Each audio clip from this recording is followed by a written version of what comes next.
Well, clearly she was a legend at Al Jazeera and a legend in the region. She'd been living and working in the West Bank. She was from Jerusalem.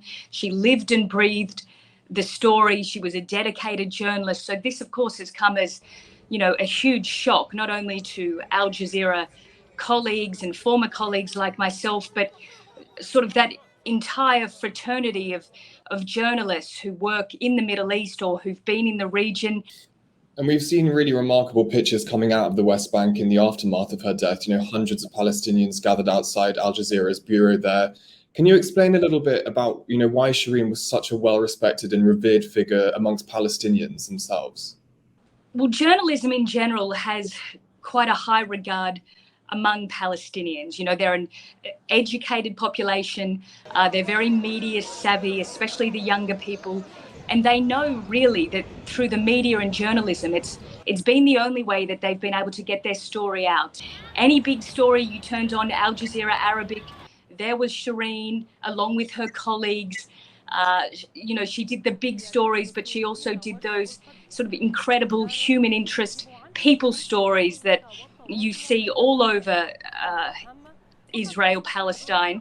So she was very much at the forefront of, breaking news, but also there telling the stories of families, of women, of children, for example, locked up in Israeli prisons, the entire sort of military system that people are living under in the West Bank. And you hear that sort of many younger journalists had grown up watching Shireen and really wanting to be like her.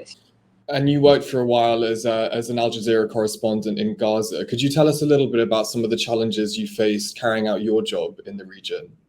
The case of what we've seen with Shireen, while I was, obviously shocked and outraged, the sad reality is I wasn't that surprised by what had happened, because you see that happening all the time. When I was in Gaza and I lived in the Gaza Strip for 12 months, there were many occasions where you'd be reporting on certain stories inside Gaza and there would be Israeli fire coming from the borders. And I'm not talking about just in a war situation, and I was in Gaza for 2 wars.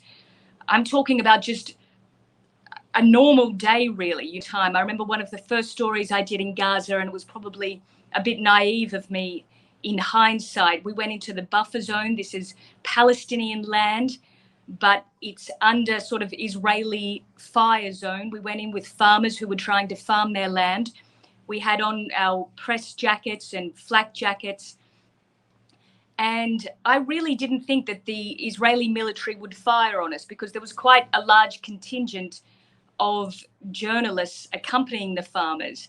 But we were on that Palestinian land, and within 5 minutes, we were coming under Israeli fire.